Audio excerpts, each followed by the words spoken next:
Mr. Shoaff told me when I was 25 and first met him, he said, Mr. Rohn, in my personal opinion, financial independence is a worthy goal. Now, he really said that for a reason, because a lot of people are having problems with financial independence simply because they have some moral issues really confused in their minds about the value of money, or the danger of money, or having too much money, or that the true values of life are not wrapped up in money, so money really doesn't matter that much. And some people have some problems in this area, and I'll admit I had some. When I first started making more money in 1 month than my father made in 1 year, at first I was very disturbed by that. And guess what? For a long time, I wouldn't even tell my parents. I didn't tell them. I said, what are they going to think? I make more money in 1 month than my father makes in 1 year. How can I tell them? And I was really confused about that. I was really bothered by that for quite a while. I think it was several months. No, because here's when it ended. I finally worked up the courage to tell them how I was doing. I can't remember now just how I put it. I was just trying to figure out some way to put it right, to break the news to them so it, wouldn't be, too great a shock. When I told them what I was doing and what was happening and what was going on, they were just incredibly delighted. They were terribly happy, terribly excited. And I discovered that I'd worried and been bothered all those months for nothing. Because I had this in my mind. How am I going to justify it? How am I going to, work this whole thing out? How are they going to feel?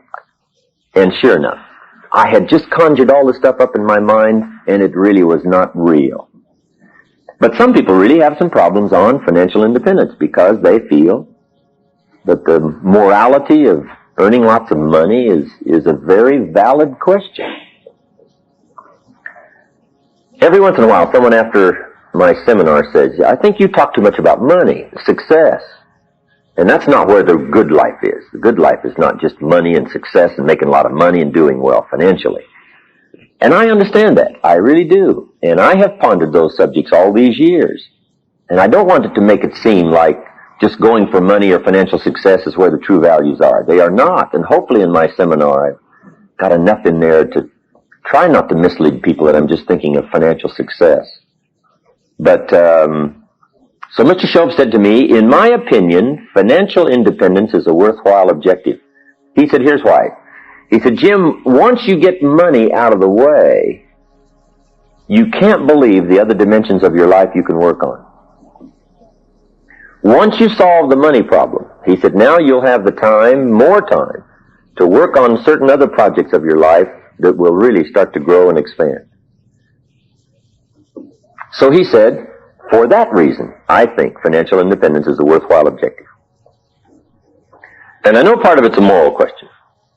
There is a Bible phrase that says, the love of money is the root of all evil. But I'm sure the phrase is probably more correct in saying the love of money. The love of money. Now, when I did start getting some of those big bonus checks way back in those early days, my first crack at money, right? I wasn't too worried about, whether or not it was going to ruin me. One of my friends, right, his wealthy friend, when he started making a lot of big money, said, Robert, I don't know if I should give you all this big money or not. Said, money's ruined a lot of people. And Robert said, just try me one time. I mean, let's just see. So we're all willing to go through it, I'm sure, that first time. But I know it is a moral question. Sometimes it's something you just have to wrestle with. But here's what I found out. Financial independence is not something you have to throw away all other values to acquire. You don't have to throw them all away. Now, you could, and that would be foolish. If there's half a dozen major values and you threw away 5 to go for 1, see, that would be foolish. But in my opinion, you really don't have to. But now in the moral question, for those who press me a little bit about talking too much about money and finance and being successful, I have another question in response, sharpening up my debating skills. And here's my question. If you could do better, should you? That's pretty good. On my side of the debate, right? If you could do better, should you? Sometimes people use the moral question as an excuse to be lazy and not to improve. Then on the other side, part of it is just the challenge to see what you can become, regardless of what the amount is. A man said to me one time, well, Mr. Rohn, I'm making about $50,000 a year. Isn't that enough? And I said, yes, it's enough if you're bumping your full potential. But if you're capable of $500,000 a year, you're somewhat of a loser. See, it's not the amount that counts. It's the extent of your reach that counts. That's what we want to do. Employ the full extent of our reach, whatever that amount turns out to be. If it's $5,000 a year, wonderful. If you're really extending yourself economically, doing the best you can, and those numbers turn out to be $5,000, wonderful. If it's $50,000, wonderful. If it's $500,000, wonderful. As long as you're extending yourself, your mental, personal capacity to its limit, whatever those amounts are, those are the amounts. Because Mr. Schultz had this simple philosophy. How far should you go? Answer, as far as you can. How much should you learn? As much as you can. How many books should you read? As many as you can. How much should you earn? As much as you can. How much should you share? As much as you can. What should you accomplish? As much as you can. That's a good philosophy. What could I do in comparison to what I am doing? What could I do to extend my reach? Am I fully employed? Good question. And I think that's the answer to some of the moral question. If you're properly using your 8 hours and you're extending yourself and you're doing your best, whatever that amount is, that's the amount. But financial independence is a worthwhile goal. If you can finally set money aside as being such a major object in trying to accomplish and paying the bills. And Mr. Schultz said to me, Mr. Rohn, I think the only way to get money out of the way is to have plenty. So I went for that. Here's what also I found out. The time you've already set aside for labor is enough time to become wealthy. If you're working 8-10 hours a day, that's about it. You can't put in more than about 8 or 10. But see, if you better utilize that 8 or 10, and you double, triple, quadrupled your income, see, that would be okay. Just better utilization of the time you're already spending laboring, just a better use of it. Now, see, if you start throwing your health away by going for the money and working 20 hours a day, and slighting all your friends, and walking away from your family, see, now you've lost all the other values to go for one, and that would be, in my opinion, shortchanging yourself. But financial independence, let me give you just a few clues on financial independence, because part of it depends on the plan you have. It isn't necessarily how hard you work, or whatever else you sacrifice to go for it. You really don't have to do that. Most of us live long enough, and especially in this country of unique prosperity, we have chances enough to fairly quickly, before too long, solve the money problems of our life. One of the major reasons why most people don't is because they're operating on the wrong plan. And here's the key. It's not so much what you earn as what you do with what you earn. It's not so much what you earn as what you do with what you earn. I think according to the latest figures, the average person in this country now, in a working lifetime, makes $500,000. Average. In a working lifetime. The question is, at the end of the working lifetime, where is it? Now, see, some people have got it, and some people haven't got it. Right? They both earned it, but they both didn't keep it. And part of it is just simply operating on the wrong plan. For financial independence, here's a good book to get, to start giving you some ideas. It's called The Richest Man in Babylon. The Richest Man in Babylon by Clayson, George Clayson. It's a good book to start with on financial independence.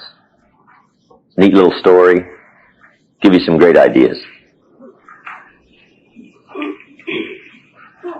Here's the theme of the book, The Richest Man in Babylon. Learn to live on 70% of your net income.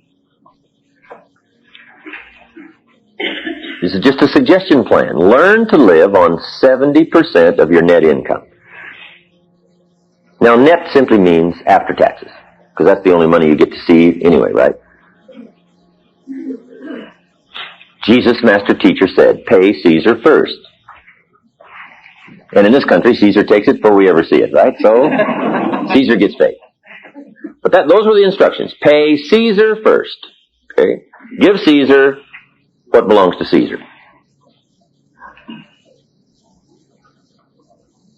In translating this into kids' language, we call it the care and feeding of the goose that lays the golden eggs. Everybody's got to be taught the care and feeding of the goose that lays the golden eggs. You don't tear up the goose and divide it up. Guys, I got me a handful of feathers. Say, oh no. Somebody else says, I got me a wing. Say, oh no, poor goose. Right? We won't have a goose very long. You must care and feed the goose that lays the golden eggs. And you say, well, the goose eats too much. Well, that may be true. Maybe we all pay a little too much in taxes, I'm sure. Right? The president is trying to get through the Congress some way to reduce our taxes so the goose won't eat too much. And every goose has an inclination to eat too much, right? So the government spends too much money. The goose is overweight. I understand that. But we're all a little over, right? Everything by longevity tends to get off course. Everything. Everything needs to be corrected. And that's just part of life. The longer something goes, the more tendency it is to eat a little too much, indulge a little too much, try to gather up a little too much power. You know, that's just natural, right? And the government's the same way, right? You hire somebody to be a servant in your house, and now they want to take over. You say, no, I hired you to take out the trash, not to run the house. But sure enough, by longevity, right? People just gather up. You know, more power and whatever. And then it's got to be corrected, put back in place. Everything needs to be corrected. Our diets, our lives, our friendships, marriage, everything tends to get off course. Goes along pretty good and starts to drift. Got to bring it back, starts to drift. Bring it back, starts to drift. That's just part of life. So the goose does overeat. I understand that. And perhaps, you know, we do pay too many taxes. And the government does, you know, spend some of our money a bit recklessly. I understand that. But see, Jesus did say you've got to take care of Caesar. Because part of Caesar's responsibility is to be the goose that lays the golden eggs. We do have to have a society. We do have to have a government, or you have no market. Okay. And among the governments of the world, we do have to protect ourselves. Because somebody's got to pay for the radar. And the Polaris submarines. And the B-52s. And the missiles. Somebody's got to pay. See, I don't mind picking up my share of the radar. You know, and hire somebody to watch it. And make sure they stay over there. You got to do that. So you got to care and feed the goose. Mr. Schultz taught me to be a happy taxpayer. Now that was a whole new thing for me. Be a happy taxpayer, not a reluctant taxpayer. Okay, you got to care and feed the goose. And in this country, of course, you know, for a portion of our incomes, maybe it's a little too much, but pay it happily anyway. You know, maybe they'll straighten it out and it'll come down a little bit. Or whatever. Just pay it gladly. To know that we got to have the Army and the Navy and the Air Force and the submarines and the battleships. We got to have a show of strength. We've got to be a leader among the free world. We really do. And all that's got to be paid for. So I don't mind picking up my share. And everybody ought to pay their share. In my personal opinion, the poorest of the poor ought to pay federal income taxes, if it's only $1 a year, so they have the sense of contributing to the care and feeding of the goose instead of just taking. they also contribute at least $1 a year, the poorest of the poor, so that they have a sense of helping to pay for the safety and the security of the country. Because see, with our present Navy and Army and Air Force and the governmental structure and what safety we do have around the world, keeps us here secure in our homes, right, where we can work and enjoy each other's, commerce possibilities, trade goods and services, and make money, enjoy ourselves, and have parties. Now, if somebody's willing to do all that out there while we're here having fun, making money, and having parties, I don't mind picking up my share of the tab. Okay. So, Caesar's first. Pay Caesar first. Then, what you got left after Caesar needs to be divided up. And the book, The Richest Man in Babylon, gives you some suggestions on how to divide up your money and where to put it so that you'll have a good plan. Everybody needs a financial plan. Because here's how you surely wind up broke. Spend all you make. So you just wind up broke. Now, in those early days, way back there, I spent more than I made. That's why I'm making it down to budget. Finance. To finance the deficit in my spending. Okay. Some suggestions on what to do with the money you've got left now after taxes. One is, learn to be enterprising. Profits are better than wages. Everybody should turn part of their income, even if it's from wages, into capital and become a capitalist. The healthier the country becomes is going to be a result of more and more people becoming capitalists, not just letting big business be the capitalist. Now, communism teaches that all capital should be in the hands of the state, and we should take it out of the hands of the individuals because they're too dumb and stupid to know what to do with it.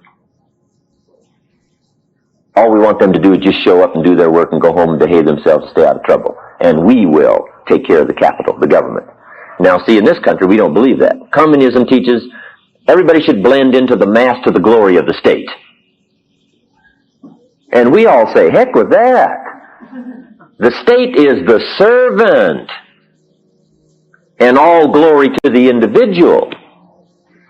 That's what we believe in capitalism.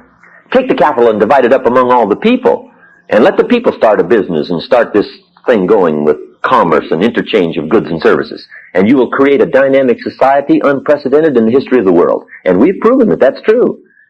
But see, communism says, give the state all the capital.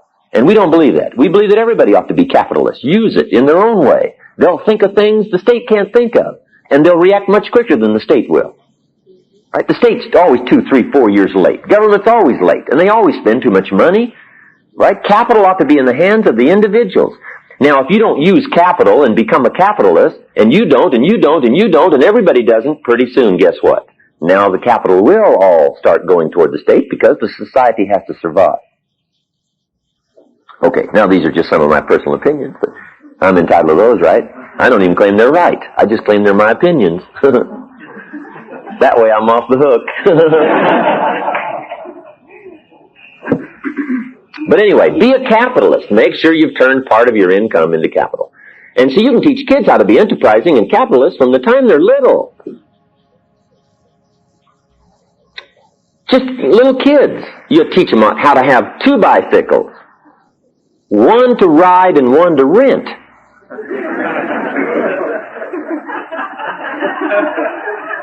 To earn money. Okay. And teach kids how to earn money, not just get a job. Teach them how to be enterprising. Teach them how to sell. One of the best ways to learn about life is just get out and sell something. And little kids can sell. Teach them how to buy a bottle of soap for $2 and sell it for $3. Right down the street. Your market's next door. You don't have to go very far. Teach kids how to knock on doors. Say, Miss Brown, I got this soap. It's the finest in the world. Teach them how to do that. And then teach them all the advantages of being a kid. Some people will buy from you just because you're little. They will. It's an advantage. And the littler, the better. So you teach them how to be little. And you've got to hurry because you won't be little forever, right? Get out there and take advantage. Right? So a little kid knocks on the door and says, Miss Brown, I've got this soap. It only costs $3, and it's the best there is. And I'm your neighbor. I can take care of you. You should buy it. And besides, I'm little. Miss Brown says, hey, I appreciate you coming by. That's really nice. I appreciate that. But look, I've already got plenty of soap. Little kid says, well, let me come in and check. See, kids don't mind doing that, right? I mean, they know how to overcome objections. You don't need to give them classes. They're incredible.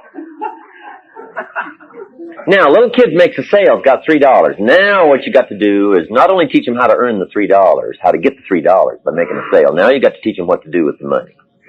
Now, it's very simple what to do with $2, right? Set it aside so you can buy another bottle of soap. Kid says, well, that makes sense, otherwise you'd be out of business. That's right. And I know some adults are a little short on that information. So you got to set aside $2. Kid says, well, okay, then I got $1 to spend. Say, no, if you spend that, you'll wind up like most people, age 65, broke. And then take them to that part of town where people are 65 and broke. And show them. Let them walk around the neighborhood, drive around. And the kid says, well, I don't want to live like this. Say, fine, now here's what you do with your money. You just got to show. Sometimes you got to go and touch and look and see what you don't want so that you'll make arrangements over here not to ever be there. What was that movie they came out with where they took the kids to the jails? Scared Straight. Let them visit with the prisoners, right? And firsthand they looked around, saw these bars in the jail, prisons, talked to some of the prisoners, and firsthand got somebody to say, whatever you do, don't come here. Now that's not some minister saying don't go there. That's the man saying don't come here, whatever you do. Let me show you what it's like. Here's where I have to sleep. I can't get out. I've got 15 more years to spend here. Kid's eyes get about this big saying, I don't ever want to wind up here. See, that's good, right? And to teach us all, we've just got to go where it is, where people have had the wrong plan. And that's sad, right? To look back and say, I picked up the wrong plan at age 20. Look where I am. Who talked me into this plan? I bought the wrong plan. So then the kid says, okay, what'll I do with my $1? Say, here's what you do with your $1. 10 cents is for the increase of capital. And everybody ought to have the same plan. 10 cents out of every $1 should be for the increase of capital. Now, see, the kid understands this right away. He says, well, that's true. If you saved up your dimes and could buy 2 bottles of soap instead of 1, you save yourself a trip. That's right. Now, not only do you save yourself a trip, some people will sell you 2 bottles cheaper than 1. You buy 1 bottle for $2. They sell you 2 bottles for $3.80. Kid says, how clever. Then when you sell it, you make more money. That's right. That's why you've got to accumulate your capital, because everybody benefits from it. They get to sell 2 bottles instead of 1 at a time, so it's better for them, and it's better for you, and it's better for everybody. Now you're starting to teach commerce, capitalism, how to earn money, how to be responsible, and mainly what to do with it. Here's another 10 cents. Another 10 cents is to give. Charity. I really should have put that first. Right after Caesar, Jesus said, pay Caesar first, then pay God. Charity. Some churches teach 10%. That's good. Like, give it to the church and let the church distribute it however. Or distribute it yourself, whatever. But make sure you put back part of what you take out. Charity. Some people are less fortunate. Some people, live tragic lives, and they need our help. So 10% set aside to help those that are unfortunate, cannot help themselves. 10 cents for giving. And a good time to learn 10 cents for giving is when you're little. Because see, it's pretty easy to flip a dime out of $1. What's a little more difficult is to give 100,000 out of 1,000,000. Somebody says, oh, if I had $1 million, I'd give 100,000. I'm not that sure. Right? That's a lot of money. We better learn it now, just in case, you get the big stuff and won't turn loose of it. So develop the habit now of the 10 cents, right? Kids should learn the first dollar you get, you should learn how to divide it up. Because if you let a kid, when he gets his first dollar, spend it all, you've already started them on the wrong habit pattern. Now, what if they do that the rest of their life? They will be in serious trouble. So you got to teach them what to do with the first dollar. The first dollar. Or as quickly as possible, correct what might be wrong. So 10 cents for charity, 10 cents for the increase of capital, and 10 more cents is for investing. Now at first, use that 10 cents, thinking, the richest man in Babylon says, use 10 cents to pay off all your bills, which is good. Now you can start using it for investing, but pay off all your bills first. All the little accumulation of credit cards and all that stuff.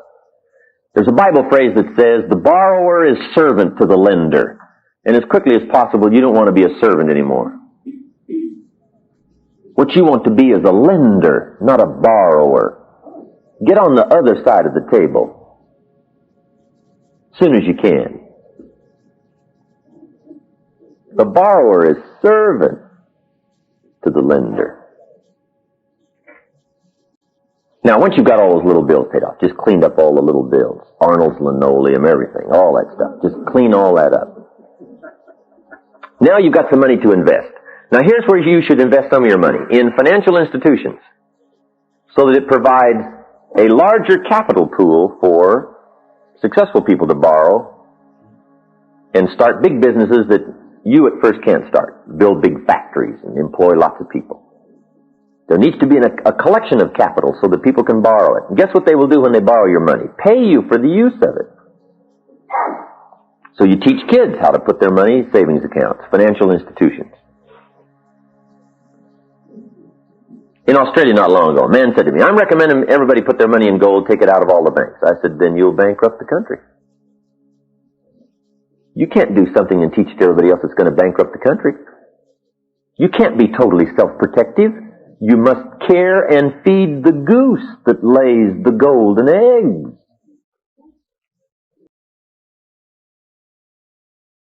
If you're going to drive on this society's streets, and if you're going to walk on society's sidewalks, and indulge in society's commerce and goods and services in the community, you've got to do your share to care and feed the goose.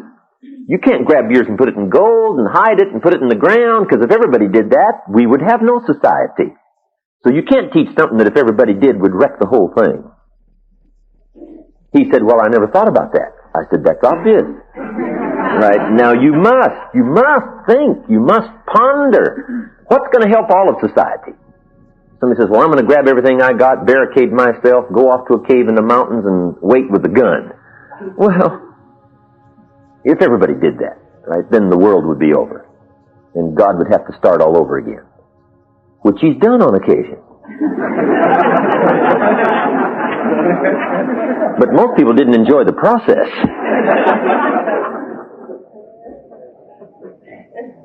So what's going to help everybody? What's going to help commerce? What can I do on my part on taxes and my part on savings and my part on helping financial institutions that will build businesses and employ more people and keep the health of the country going and alive? Right? You just have to think, not just about yourself. Right? Self-thinking is for the development of skill. Now we need to think also outward about what can I do? My part, my 10 cents, my percentage. And you can teach this to kids. Put your money in financial institutions. Kid says, well, do you get it back? Say, sure you get it back. They borrow it for a while and give it back to you. And they also pay you interest on it. Pay you money for using it. Kid says, how clever. And then you give him the blockbuster. He says, yeah, but what do they pay kids? And you give him the good news. Same rate as they pay adults. Now you can start acting big. Because now, number one, you are a lender instead of a borrower, and you're getting paid as much as adults. Even if you're 10, they pay you the same percentage. Kid says, wow. Now then, you also have to teach kids how to be happy taxpayers. Because kids become taxpayers as soon as they spend money. They go down to the local store, spend 50 cents. Shopkeeper wants what else? 3 more cents. Kid says, it says 50 cents here. Says, it's 53 cents. You got to give me 3 more cents. Kid says, well, what's that for? Who gets that money? Now, at age 10, he's a taxpayer. 3 cents he's got to cough up. Out of his hard-earned money. He earned it. It's his. Kid says, the shopkeeper says, you got to give me 3 cents. It's taxes. Little kid says, well, I'm only 10. Doesn't matter. At 10, you become a taxpayer. Now you've got to teach kids how to be happy taxpayers and what the 3 cents is for. Otherwise, they will be confused. So you teach them what the 3 cents is for. See, we'll see the sidewalks and the streets. Everybody can't make their portion of the street. You don't have the equipment. So what we do is we all gather up this money from all of us, and we pay somebody to build these streets and these sidewalks. So you have something to ride your bicycle on, and you can go places. Kid says, well, that makes sense. Then here's my 3 cents.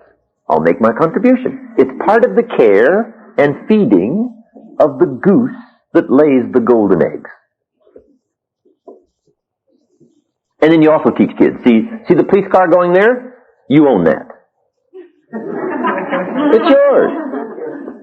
And the guy in it's one of your servants. Servant. Called public what? Servant.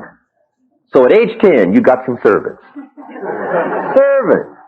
Taking care. Keeping the bullies away. When you get in trouble, give a call. See, once kids understand, once people understand where the money goes, what's it for, make the happy contribution, divide up your money gladly instead of reluctantly, okay? Then you can just change a lot of this inner turmoil. And you get more excited about participating and doing your part and learning skills and growing, so that you become an incredibly unique part of society rather than a reluctant part and a foot-dragging part and an unhappy part and a miserable part, and you do it with animosity instead of joy. So you can imagine what the complex of society and how it would change if everybody had those feelings. But if enough of us do, see, we'll be able to affect all the others, at least in some measure. What you do with your money. So now we've got 30% set aside. Learn to live on 70. Okay? Caesar first, then God, 10 cents for increase of capital, 10 cents to invest.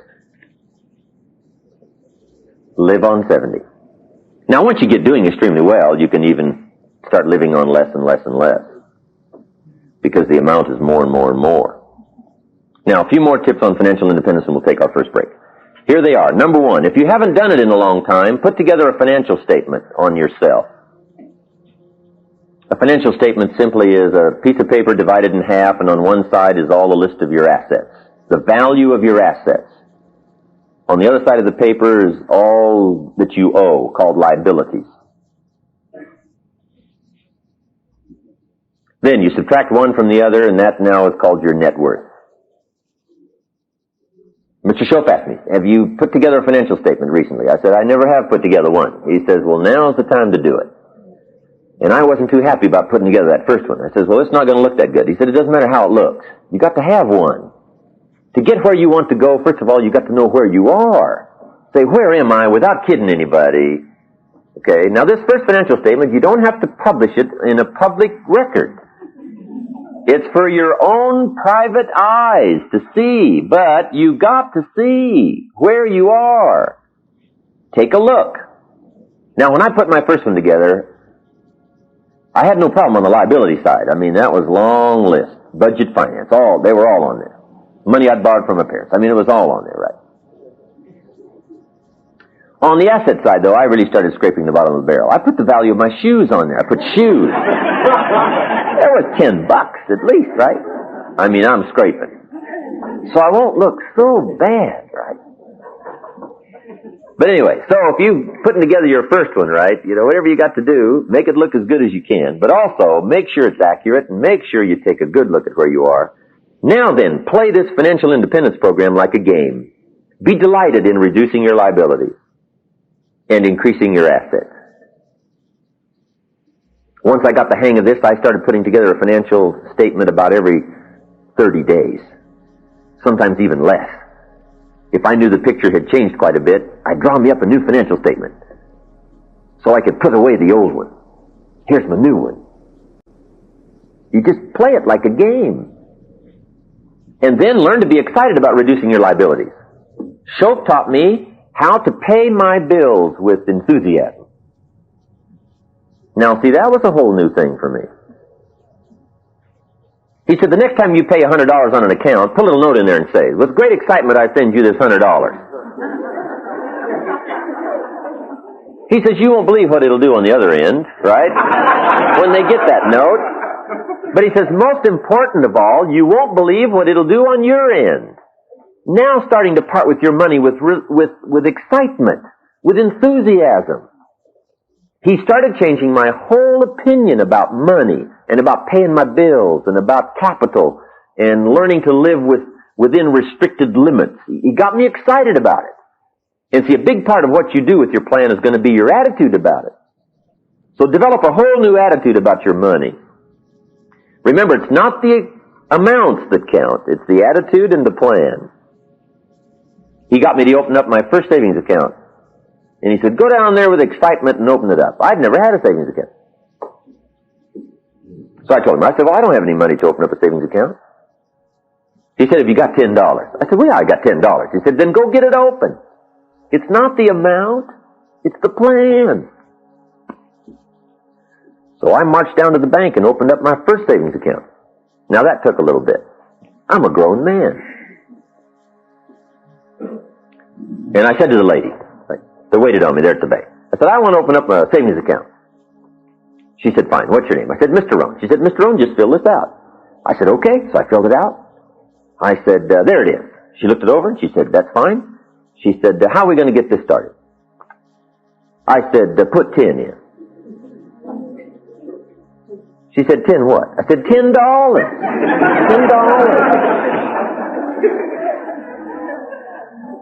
Now, Shoaff said, be enthusiastic. Now, see, I had trouble there. I'm 25, I'm married, my family's starting, I'm working, and I've been to college. And I'm opening up my first savings account with only $10. Now, that was tough. But Shoaff said, swallow hard and just go do it. Do it with excitement because it'll change. It's the plan that counts and not the amount. Wow. So I put the $10 in. I said, hey, this doesn't look like much, but I said, I'll tell you what, before long I will have the largest savings account in this bank. She said, well, if you say so.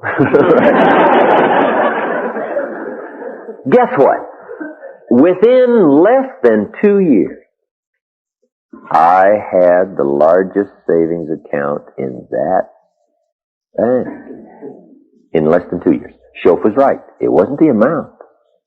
It was the attitude. It was my new plan. I got excited about rearranging my life, putting it together. Here's a couple more. Keep strict accounts. Have you ever heard the old expression, I don't know where it all goes? Let me give you probably one of the most important phrases of the whole weekend.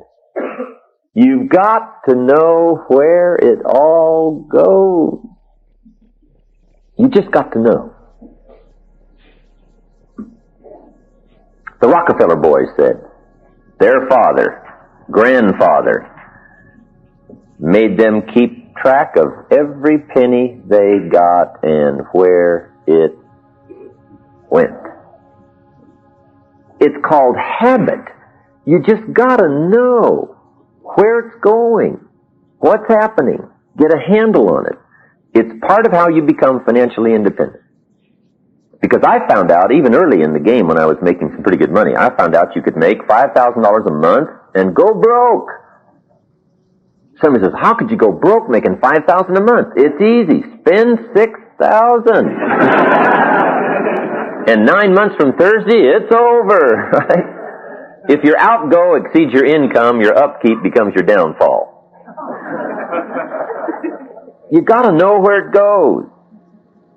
So keep strict accounts. Now then, when you can start investing, start a little business on the side, do a little buying and selling. See, some of the people just got incredibly wealthy in this part of the country, right, in real estate in the last 12, 15 years. Unbelievable.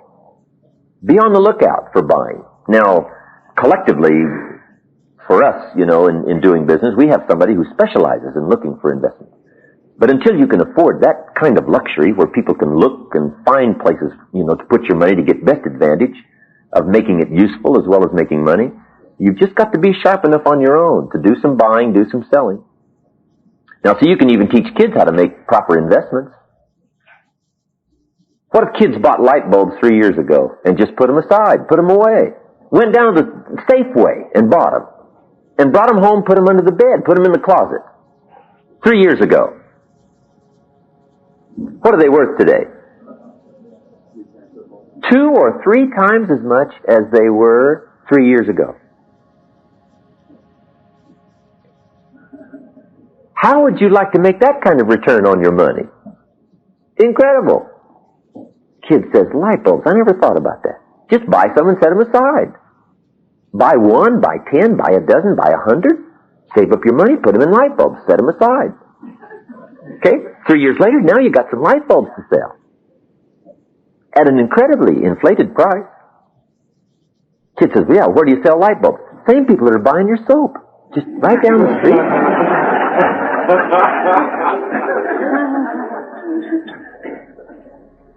Financial independence. Put your plan together and get your family excited about it. Get the kids excited about it. Husband excited. Get the wife excited. This is something that if everybody works on, if everybody has a financial statement, if everybody's knowing where it's going, and everybody has a celebration every once in a while when the assets are going up and the liabilities are coming down and the net worth is changing, make it a source of celebration. Right? We're among an incredible group in comparing financial statements. I think the major guy in our group's worth about $50 million. So, he becomes an incredible incentive for the rest of us. It's nice to have somebody around, right, that's carrying that kind of heavy, right? It gives you something to shoot for. You're looking, say, I'm looking pretty good. And then you see somebody else's financial statement, you say, well, I got a little ways to go. But anyway, play it like a game, get excited about it, develop the skills and how to earn money, thinking of enterprises, investments, developing more skills so you can earn more money, but then have an incredibly excellent plan on what to do with your money. And sure enough, very quickly, the first year, the second year, the third year, you can't believe the changes that'll start to be made. And the major change, of course, is in your own self-confidence, and that's where riches come from, self-confidence. It's not the growing bank account. It's your growing awareness that you're in charge. You got a plan. You're on track. It's changing because you changed it. It's different because you made it different. It's growing because you made certain commitments to yourself. And those kind of feelings are where the treasure is. Because the true treasure is in personal development. Happiness is not contained in what you get. Happiness is contained in what you become. But sure enough, what you become is related to what you get. So you can take a look at what you've gotten and have great satisfaction that you're the one that designed it. You're the one that defined it. You just didn't let it drift and get into trouble. You made the changes. You made the hard decisions. So for your own financial independence, get the book, get some other books, do some reading, make it a game, play it, have a plan, change your attitude, become a happy taxpayer, pay your bills with enthusiasm. Put all this together, and I'll tell you what, it'll start to change. You won't believe. Okay, financial independence.